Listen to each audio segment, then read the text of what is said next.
All right, welcome guys to day 6.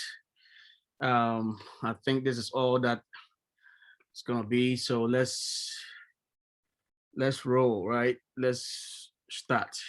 All right. So last week we started off this conversation on this training with the role itself or the title itself, and then we went deep into that. We started off with some intro. We talked about a couple of things. I think, yeah, we talked about a couple of things last week. So this week we're going to start off with requirement lifecycle management. And again, thank you all for joining day 6. This is day 6 of our training sessions. So requirement lifecycle management, right? So that is what we're going to be talking about. There are a couple of things or phases in requirement lifecycle management. As we get a requirement, as we somebody still. This is the reason why I wait for about 5 minutes, right? So 5 minutes, everybody got to be in by 5 minutes, and okay, all right. So requirement lifecycle management. A couple of phases that we need to note down here. So phase number 1. So phase number 1 is requirement definition. Requirement definition. So requirement definition, it is one of the primary phases of the requirement gathering process, commonly known as requirement extraction, right? So when we're talking about requirement lifecycle management, everything that we work on, right, is almost like phases, cycles, life cycle, whatever you want to call it, right? First of all, with requirement lifecycle management, we start with what? Requirement definition. And by this, we're saying that it is one of the primary phases of the requirement gathering process, right? But we usually call this the requirement extraction. So the extraction phase, the product, discovery phase, it is what we call the requirement definition, right? Requirement definition.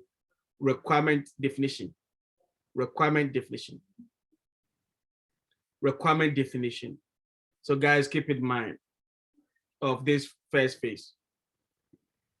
So the second phase is what we call requirement validation. Requirement validation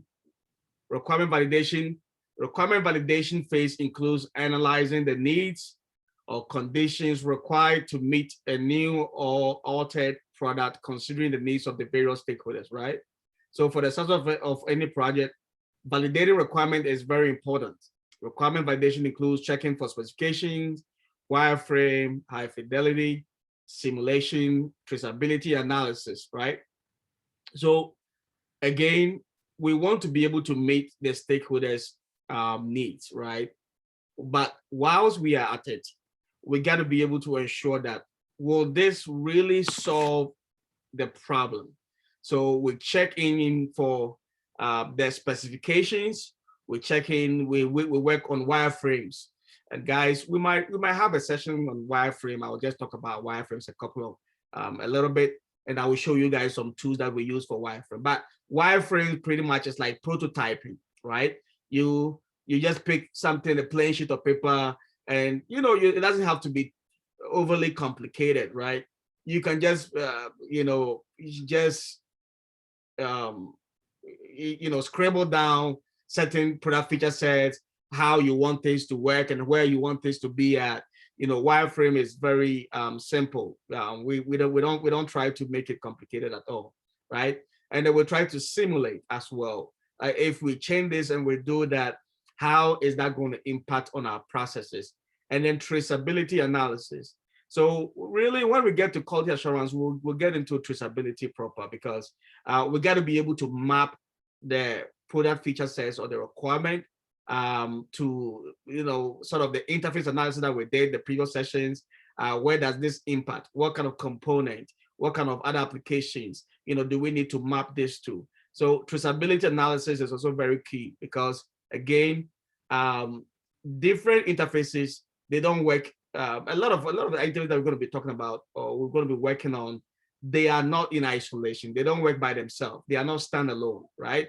They are interconnected. They are, they sort of talk to other components, other systems, for them to be able to function, right?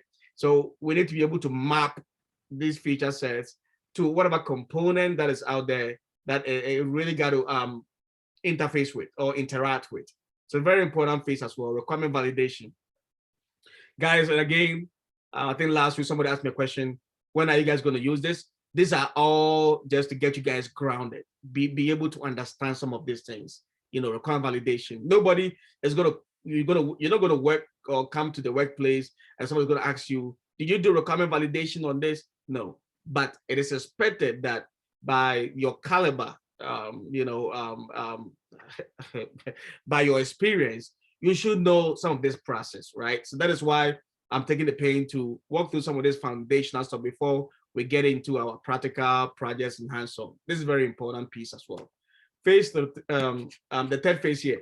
So the third phase here is requirement documentation. Requirement documentation. Another important phase in the requirement lifecycle management, right? So requirement documentation, what do we mean by requirement documentation?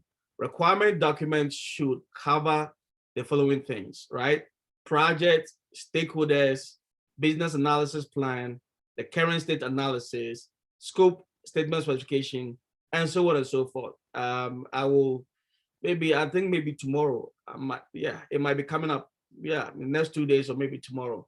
I might show you guys, the typical content, right? The table of content for a requirement document, right? You guys will see in the table of content, the list of approvals that the stakeholders will be approving it, other reviewers of the document, and then we'll talk about the entire project overview, and then we'll talk about business processes that the project might impact on. We'll talk about functional and non-functional requirements that's going to be in there. We'll talk about use cases. So there are a couple of things in there that essentially we will open this discussion up properly in the right time, or at the right time, right? So the requirement documentation, a critical piece in this requirement lifecycle management phase. So requirement documentation, of course, we need to be able to document. Documentation is key. We cannot just build, we cannot just go live, we cannot just implement certain things if we don't have documentations written on these critical features, right? It cannot be orally or verbally. We cannot build on verbal, authorizations and verbal requirements. We got to be able to put something together. So documentation is a critical component, a critical piece of what we do, right? So keep in mind, guys. The fourth one here, or the fourth phase, phase 4, is requirement management. Requirement management. So requirement management, what do we mean? So requirement management process includes the planning, the monitoring, the analyzing, the communication, and managing of those requirements. If the requirement is not managed well, the end product will get affected adversely. No doubt about that. No question about that. So there are requirement management tools that we will use. One of them is going to be the Atlassian stack, that's Jira. It's an enterprise tool, very popular in the industry. It's one of the top-notch tools that everybody go for these days for requirement management, right? So you guys will get hands-on on that. Maybe after this session or maybe tomorrow's session, I'll ask you guys, if you like, you can go ahead and then type in your email address, to the WhatsApp page. It makes it easy that way. So you send it in there, I'll grab all those emails, and then I'll go ahead and provision your accounts in Jira. So we're going to be using that product or the application. That's going to be our requirement management tool. You guys will get hands-on on that. We'll get a lot of training in there. All right. So planning, monitoring, analyzing, communication, and managing of those requirements is very essential, very critical. You guys got to know this one. Now let's talk about functional requirement. Now we are really climbing very high. We're going deep down into requirements. Now we're going to start opening up the discussion on functional requirement. Functional requirement. functional requirement. So as stakeholders are given instructions, we want this, we want A, we want B, we want C.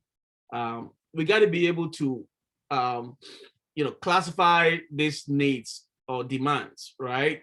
We need to be circumspect with what they're coming out with. Some of them, we need to, sort of, categorize them and say, this is a functional requirement, this is non-functional, this is in scope, this is out of scope. We got to be able to now put them into the right place so that we really do not miss a thing.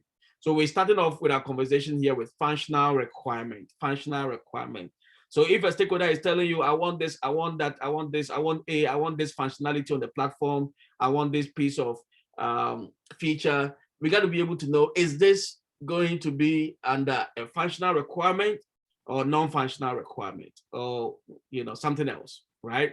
So let's start off with functional requirement. So functional requirement is a description of the service that the software must offer. Simple, short, clean. Is a what? It's a description of the service that the software must offer. I don't know, maybe sometime this week or maybe midweek, next week, we're going to have a pop quiz. And I'll start asking questions. What's a functional requirement, right?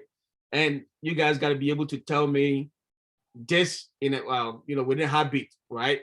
Like, I mean, this is very short, it's very simple.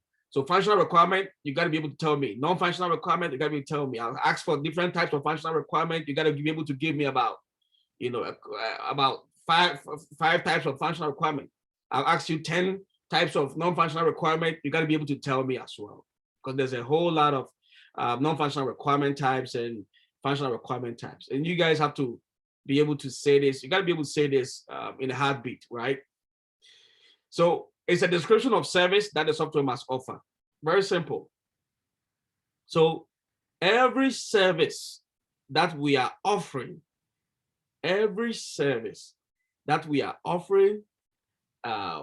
this is what we describe. This is what we call a functional requirement. It describes the software system or its subsystems, right? A function is nothing but input to the software system, its behavior, and then what? The output or the expected outcome, right? So very, very important. You can say output, expected outcome, or the benefit, right? So functional requirement, what we are saying here is that is a description service that software must offer, right? And it is nothing but what? The input to the software, its behavior, and output, or expected outcome, or the benefit, right? It can be a calculation. So this is why you get on the PC, and if you're on a Windows machine, you pull up the calculator on the computer, you put in something, and then it will crank up the numbers. You say 10 times 10, 10 multiplied by 10, or 10 take away 9. And then whilst you do that, you punch in 10 on the keypad, and then you say minus or take away 9, and then the calculator cranks up, and then it produces an expected output or expected result or answer. So this is what we are talking about here. That is a functionality. So the functionality of the calculator here is that it must offer a certain type of service, and the service is what? Be able to what? Calculate, right? Number 2, data manipulation. Data manipulation. If you guys are, if you're using Excel, spreadsheets, at the very bare minimum, we're not even going to talk about database or BI, business intelligence, and cranking up on, big data like Hadoop, Pig, Hive, and all those type of concepts in big data. We're not even talking about that. Let me just use Excel, right?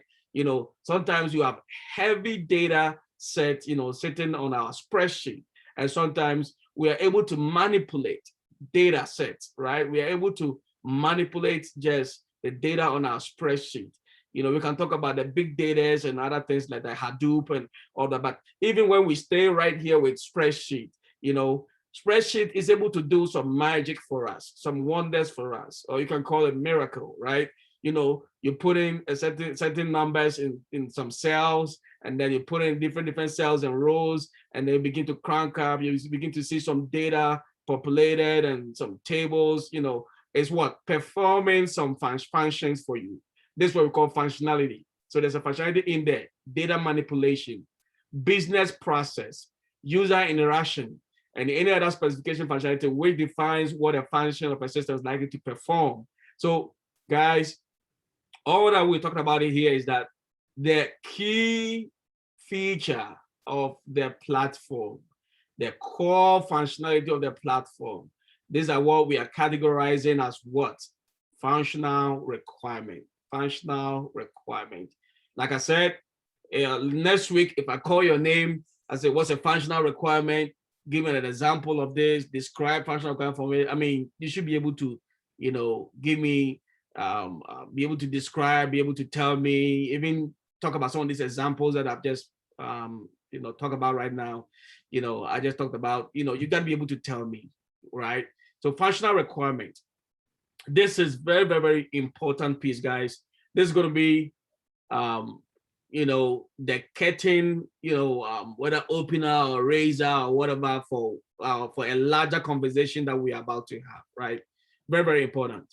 So when you're talking to a stakeholder, when you take a look at in every application, and then you want to be able to capture functional requirement, what do you look at? What can we classify or categorize and say, can we count this as functional requirement?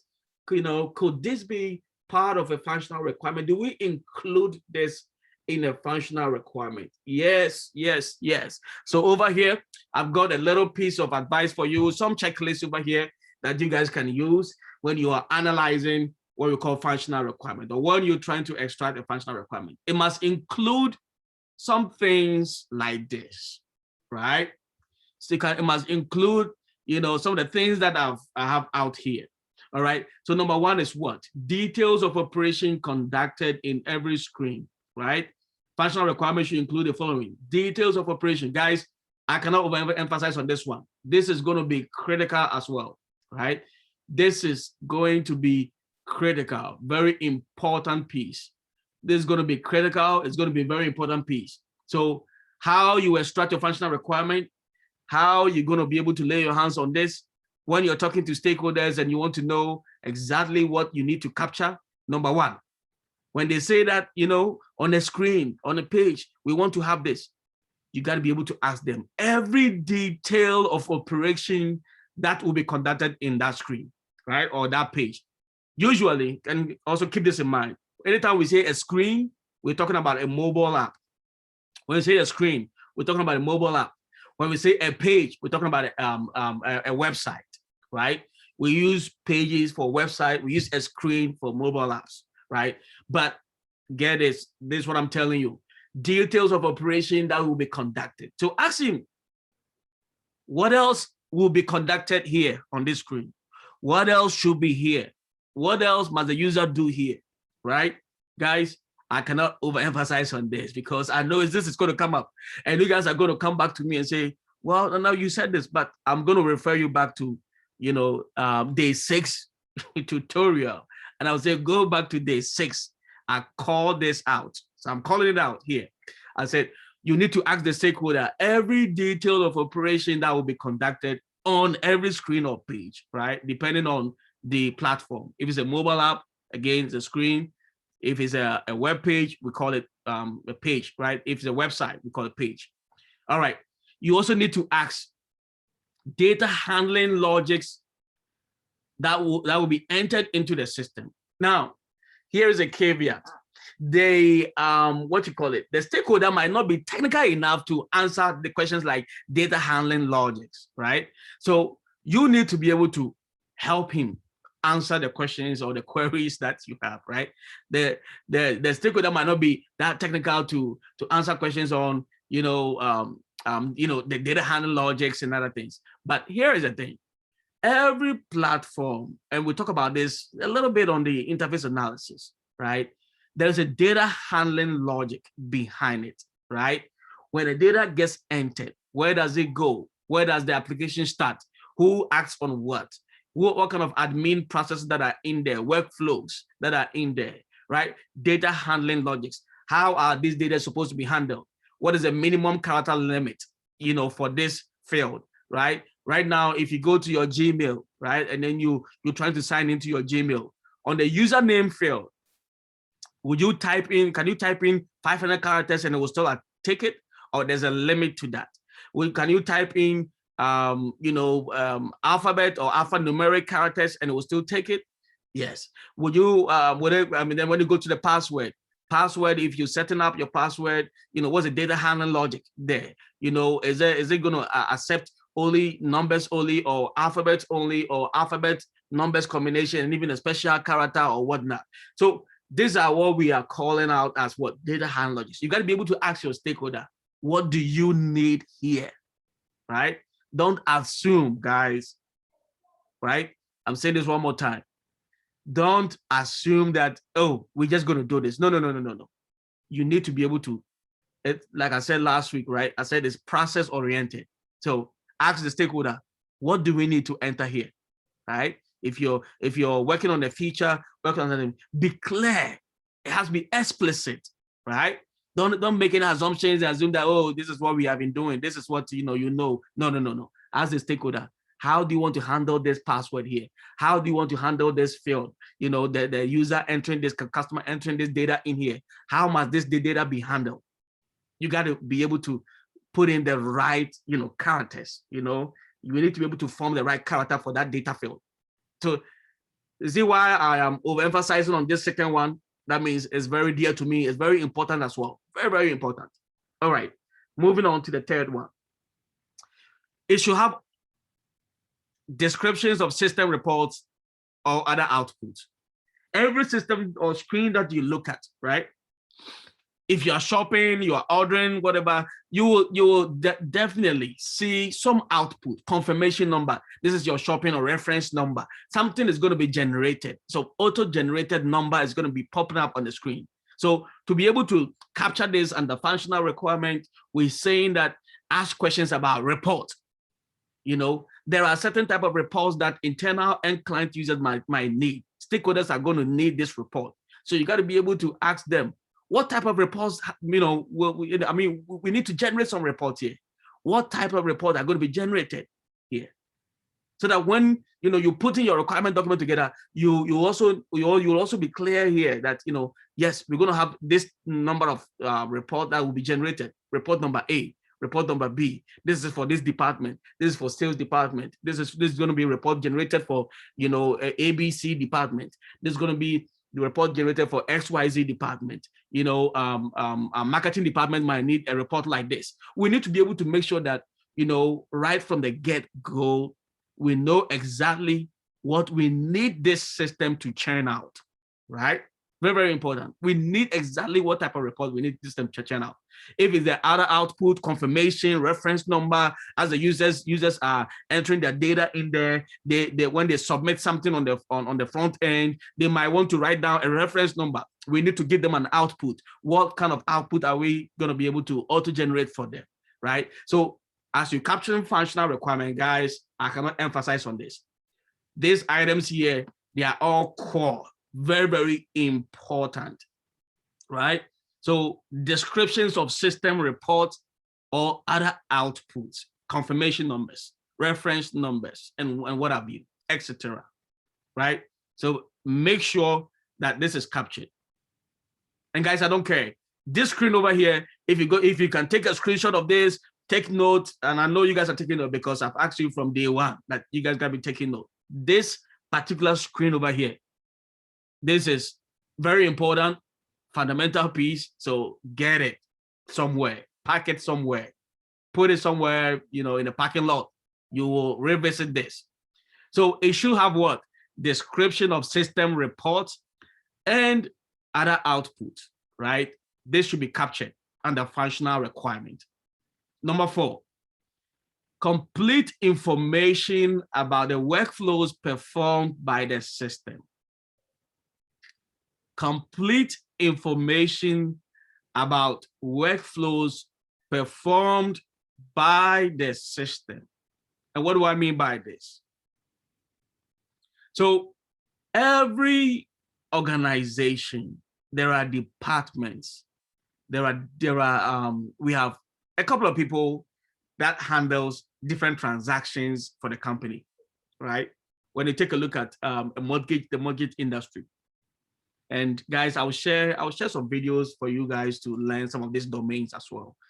When you take a look at the mortgage industry, it starts from loan processing.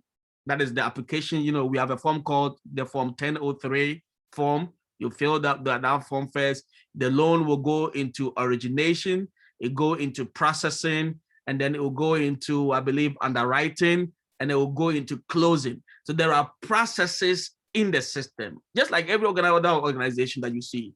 So all these processes that are in there, it is expected that there are different set of workflows. That means business rules, business processes that are working behind, right? All these different departments and how they will handle the application that they need to work on. So when something comes into organization, it starts from one point. It goes all the way to maybe from A, that is the entry, goes to process B. Somebody at a different department will also have to sign off on it or see the application and approve it. And then the application will be moved on to, will be tossed on to the next stage, which is process C. A different department sitting on maybe the 10th floor or the 5th floor might also handle something, in that process. And when he's done, he or she will also approve it, and then we'll move on to a different step, right? Maybe step D or something. Somebody will handle something else as well. So it move on to the whole entire system, different departments and units with organization. And by the time it gets to maybe Z, then that means it is done. But all of this is not done, in just like a vacuum. So there are workflows in the system that we need to build so that from one layer to the other layer, the application, the form, whatever that it is, process get moved along that path, right? And this is what we call workflows. We need to build the workflows in the system, and so that the system can act and then operate on it, right? That's the workflows. So you got to ask questions. You got to ask the stakeholder, who handles what? Which department handles? What are the processes that are in there? So when it comes in over here, what are you saying, stakeholder? So you're saying that after this, it will move on to which stage? You don't have to be shy about it. If you need to have that kind of mindset where you are always asking. So from where? It goes where? Who handles what? Okay. So from this department, it will move to this other department. Okay. You got to be able to act like a baby, right?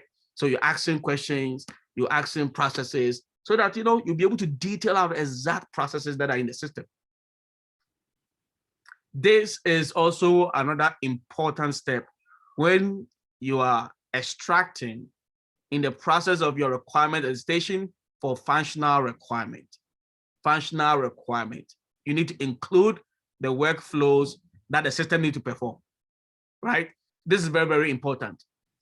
Let's go to the next point. 1, 2, 3, 4, 5. The 5th point, okay? The 5th point. The system or the functional requirement should also define who will be allowed to create, to modify, to delete the data in the system. Imagine if we have a database in the system, or we have a set of data, and everybody in the organization, including front desk support people, they can all go into the database and they can change even their salaries in the database, right? That's going to be insane, right? That's going to be crazy.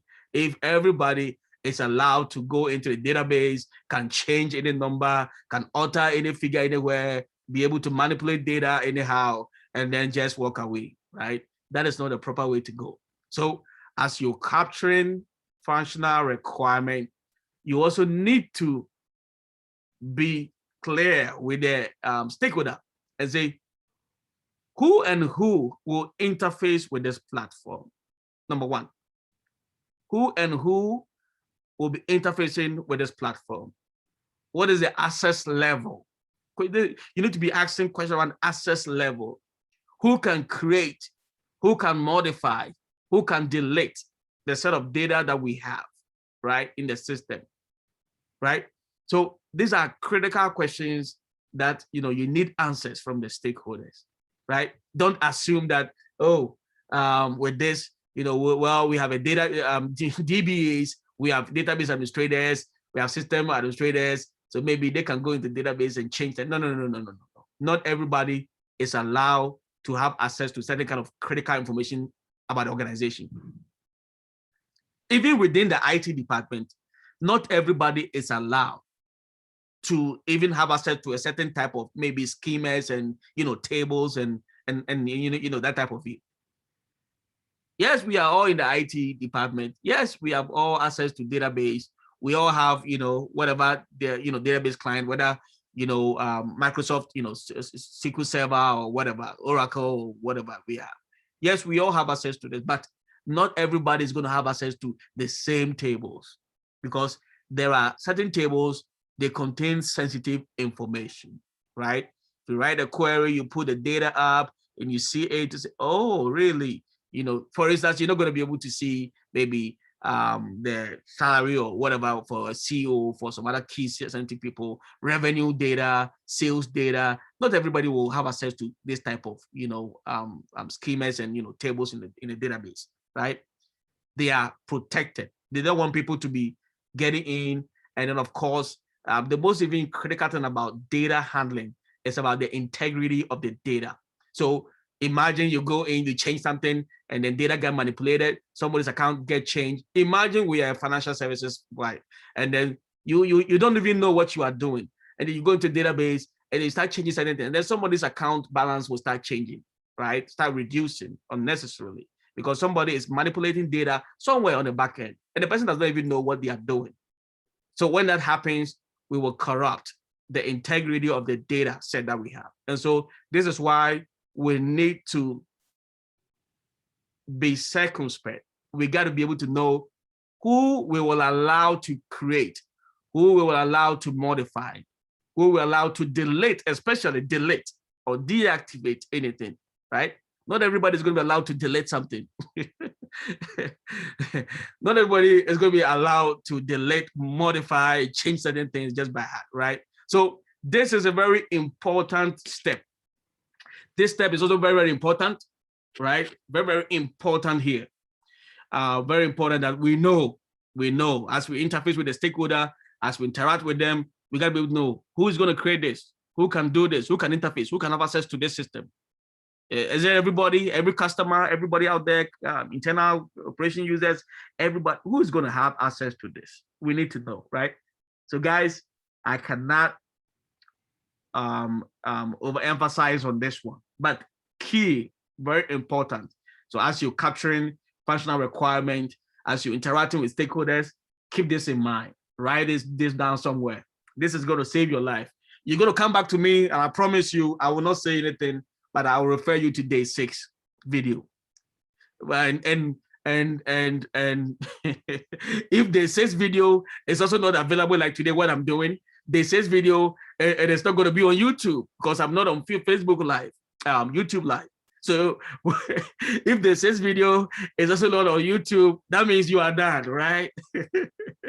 That means you are done. So if you are banking your hope that, oh, the video is going to be on YouTube, day 6 video, well, it's another story. So there you go. You have it right here. The last one here that I need to talk about here is how the system will fulfill applicable regulatory and compliance need should be captured in the functional document. So it's very, very important. We got to obey the laws of the land, right? We got to stay compliant. So it's very important that every applicable regulatory, framework that is out there, we need to adhere to all these standards. We need to adhere to all these laws that are there, applicable to us, right? Every feature that we are building. Now, maybe I can, maybe in our next sessions, I will share some of these things that I work on that, we really have to work with compliance department and then to really ensure that what we're doing something legal. What we're doing, we staying compliant. We are not taking people's, social security number, and then we are not just having something like a soft credit pool or maybe a hard credit pool on them, and it might impact on their credit score and whatnot. So everything that feature that we want to build, we got to make sure that we are within the legal boundaries of any or every applicable regulatory laws that are out there. So we got to stay compliant, essentially, right? We got to stay compliant. If you guys are with me on these features that I've talked about, let me see a yes in there, because this is critical piece. You guys got it so far. Let me see a yes in the chat box and know that you guys are with me. These are critical piece that you need to capture for functional requirement. And hey, I'm not going to repeat this. I'm not going to say this one more time. I know you guys get it because I've taken my time and I'm doing this on purpose, right?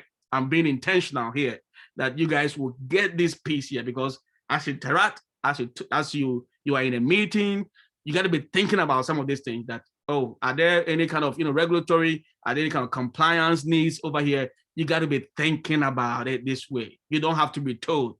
You don't wait for somebody to come and tell you that, oh, but weren't you thinking about who's going to have access to this? Would they be able to modify? Would they be able to delete, deactivate, and whatnot? So, guys, this is a critical component, right? Critical component. I cannot, let me see, I have everybody here. Okay, all right, great. I have everybody say yes to this one. Very important piece that you guys have to keep in mind, right? Very important. All right, how many minutes do we still have? Oh, we still have some more minutes. All right, so let's do this one, and then I will take some few questions, and then we're beginning to call it a day for today, and then day 7 tomorrow is coming up. All right, so now let's look at some types of functional requirement. This is where I said that you got to be able to say this in a heartbeat, guys. You got to be able to tell me and describe what a functional requirement is in a heartbeat. If you're sleeping, I'll wake you up. I say, could you, give me 10 types of functional requirement in a heartbeat without thinking. Say, oh, no, wait a second, cuckoo. Oh, wait a second, cuckoo cry. All right, so let's go. Let's get into it. Types of functional requirement. Number 1, transaction handling. Transaction handling. So that's one type of functional requirement. How transactions are handled in the system. Basically, right? It is self-explanatory. I don't have to say much. You guys have to tell me, and I say less. Say less. We got this one, right? Say less. Don't talk too much about this one. So transaction handling. All right. Number 2, business rules. Business rules are critical, and they're a critical part of functional requirement. Business rules. It's a type of functional requirement. Certification rules or certification requirement. Certification rules, certification requirement is also very, very important. Very important. For example, if you are within the payment industry and then we are integrating some payment gateway, we need to comply with some PCI and some other things like that. There are other certifications within that side of things that we need to know. We need to adhere to all those standards. So that's very important, guys. Certification requirement. Number 4, reporting requirement. This is also another important component here. Reporting requirement. Administrative functions, the type of requirement we need to know. Authorization levels. And we kind of touched on this one when we on the previous slide. We touched on this one, authorization levels. There's a difference between authentication and authorization. Maybe later on, some of the future slides, we might touch on it. Authentication is different. Authorization is also very different. So authorization levels, functional requirement, we got to know this. Audit tracking, functional requirement. External interfaces. Historical data management, very important piece when it comes to the types of functional requirement. So legal and regulatory requirement. This is also another very important piece as well. You guys got to keep all these things in mind. So these are the types of functional requirement: transaction handling, business rules, certification requirement, reporting requirement, administrative functions, authorization levels, audit tracking, external interfaces, historical data management, legal and regulatory requirement. When you're sleeping and I wake you up, I say, give me 8 types of functional requirement. You tell me this is easy. This is easy, bro. This is easy. I got you. This is easy. All right. Let's move on to the next one. So let's talk about the benefit of functional requirement. Benefits. Is somebody in the waiting room by this time? Oh, Lord. You know, coming in at this time, man. We are almost done here, right? The party is almost over. Somebody's now coming in. Okay, all right. Well, so let's talk about benefits of a functional requirement. Benefits of functional requirement. So benefits of functional requirement. When we have done all the things that we've just mentioned, right? What are we gaining? What are we gaining here? So it helps you to check whether the application is providing all the functionalities that were mentioned in the functional requirement of that application, right? So when we really want to see, okay, whilst we are this one, whilst we're doing this, what are we gaining? It's going to help us to ensure that we've captured all the things. So I think the last two slide, yeah, the last two, I talk about all the capturing of the operation that's going to be conducted on every screen, the workflows, the reports, the output, all those type of things. Yeah, when you do this in that proper, you do it in that order, you will essentially capture all the functionalities that are out there, right? You're not going to miss anything, right? And I don't want you to miss a thing. I don't want you to start a project and then you just keep going. You are not checking yourself. You're not, you don't have any checklist. You just keep going and you keep missing a lot of things. And we don't want that to happen, guys.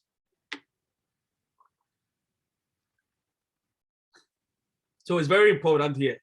It's very, very important that we check ourselves, make sure that we've captured every detail at every level.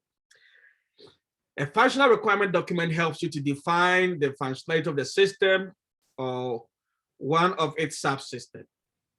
So as you take one interface, you take one system, and as you critically analyze it, and as you take all the requirements from that system before you move to the next system, or as you take one screen, one page, and you're asking all the relevant questions on that page, I'm sure you're not going to miss anything, and you will essentially capture all the details that should be on that page or that screen. If it's a mobile app, right, on that screen, you'll capture every detail that is out there. Functional requirements, these days, one of my trainings, we need to start turning some of these trainings into, product. And we need to be able to build a product and ship it out there and start using it in Ghana, right? Maybe, we need to start talking about some of these things. We change some of the ideas and then begin to put them in product, start developing them, and you guys will all be owners, right? You have equity. We need to start doing that. All right, moving on. Functional requirement along the requirement analysis help identify missing requirements. So they help clearly define the expected system, service, and behavior. Yes. So this is what I've been talking about. So if you have a proper checklist, if you have proper, pillars that you're looking at, do I have this? Do I have that? Do I have access? Do I have compliance? Do I have reporting? Do I have, workflows? Essentially, when you have all these key pillars in there and you are checking to see if you have core functionalities on these pillars, essentially you will not miss anything. You will identify all the missing components, all the missing pieces that are out there. So this is why this is very, very important, right? This is why this is very, very important. Errors caught in the functional requirement gathering stage are the cheapest to fix. One key benefit. See, as you're doing this, and then you have multiple iterations, you have multiple revisions of the requirement documentation once you are correcting certain processes that are in there, this is the cheapest fix that we can have as an organization.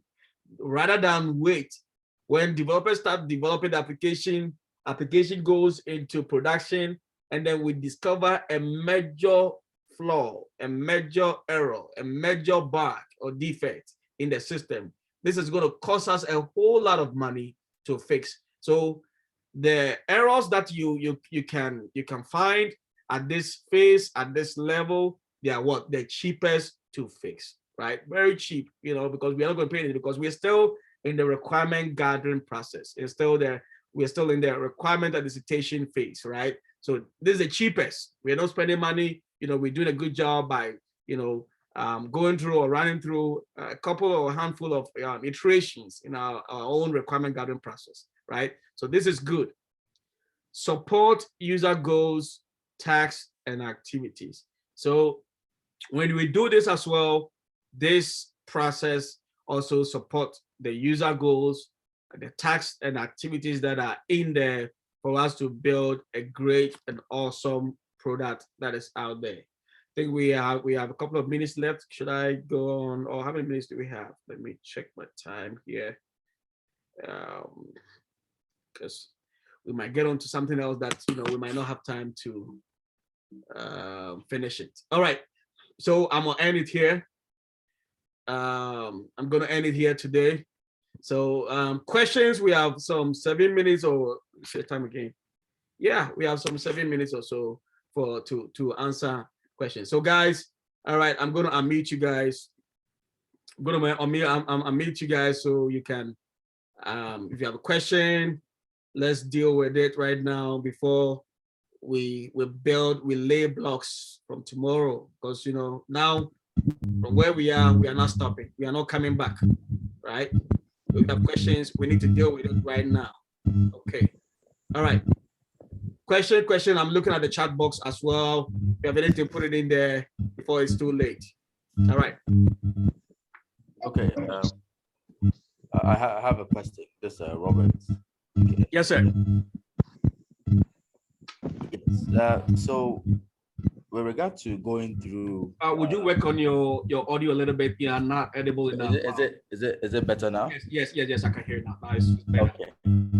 All right. Sorry about that. Okay. So with putting together the functional requirements. Yes, sir. An experience I've had in the past, especially with when you're dealing with some government agencies. What I noticed is most of the time you'd have, when they're engaging consultants to help come up with some of these requirements for them, even if that is the same firm would not be doing the development. What usually happens is you end up having most of like the directors who actually don't really know the nitty-gritty of how things work, but however the actual technical guys who are supposed to be interfacing and giving us the nitty-gritty of such things like this, they sort of, should I say, put them in the backstage, and by the time they would come in, it's sort of too late. So what advice would you give in approaching some of these things? Because some of these bureaucracies, especially with the government agencies in Ghana. Yeah, I mean, bureaucracies, red tapes and whatnot, all those barriers, they're supposed to be there. It's expected, for even, especially, let me see if I can find it. Let me see if I can find a project that I work on for, State Transport Corporation, STC, and let me see. We have some filming. Let me see if I can find some of the UI mockup screens and the presentation. I came to Ghana, did a presentation, and now Komia and all these guys, the IT director or whatever, Mr. Wuku, the director for whatever, all these guys there, do a presentation for them on how we want to be able to build great platform for STC, mobile app, web, and previously, if you're looking at the platform that they have, especially, when you look at the website that they had back then, when you go onto STC website, it was all about the message from our chairman. I'm like, this is crazy, right? we are here for business. We are not here to talk about, message from the chairman, message from our CEO. We are here to sell tickets. We want people to buy tickets. I'm going to Takoradi. I'm going to Aflao. I need to be able to get from where I'm departing from, and then the originating place, and then the destination. And then you tell me how much this is going to cost. If I can find a UI UX design, I'll show you guys. And so, essentially, what I want to say is that this red tapeism, they're going to be all over the place, right? They're going to be all over the place. You need to be able to find a way to explain technical stuff to non-technical people. And day one or day two, I think I mentioned this, you have two types of audience, right? You have two types of audience, technical folks and then non-technical folks. Now, when you're dealing with non-technical folks or folks who are not tech savvy, you want to call it that way, there's a kind of language that you need to use, right? So that they can understand, so that they can, comprehend the text or whatever we're talking about. Other than that, all that you're going to be saying, you're going to be talking over their heads, you're going to talk about they will not get it, We did all this design. Let me see if I can find it. Where's my phone? All this design and all these green colors that they want to use. I get it. This is your colors, this is your team colors, but when we want to do something modern, we want to have a more modern, look and feel, whether it's a mobile app, whether it's a website, whatever, we got to do something very different. And we got to be able to minimize maybe some colors that are not, technically appealing when it comes to, product like that, right? We got to be able to minimize the use of these colors, but we don't want to be all over the place with green type of thing, right? So, and not even that. And then we'll talk about the cosmetic and aesthetic stuff. I don't even do all of those stuff, even a whole lot, but the core features, what we are here for, right? So if we really want to put the core functionalities of selling ticket, people getting access to the ticket, and actually, getting a hold of this, and then put it behind in some drop-down menu for people to go and find this. What are we here for? And we want to put the message of the CEO, message of the director on the front. And we are here for a business, right? And this is what sometimes, my especially in our space, it's a mess. Maybe things will get better, but for now, you got to be able to know these audiences that you're playing with. All right. If you don't mind, I just want to ask one last question. Yeah, go ahead. Okay. Now, unfortunately, when it comes to this aspect, I'm searching for this. Sorry if I'm referring to the government agency, but most of the people who you'd have this audience with, right from the word go, even though it's not ethical, they immediately want to know what is in for them before they even give you a listening ear. So how would you, even though it's not ethical, that would be sort of taking a bribe to get the project, but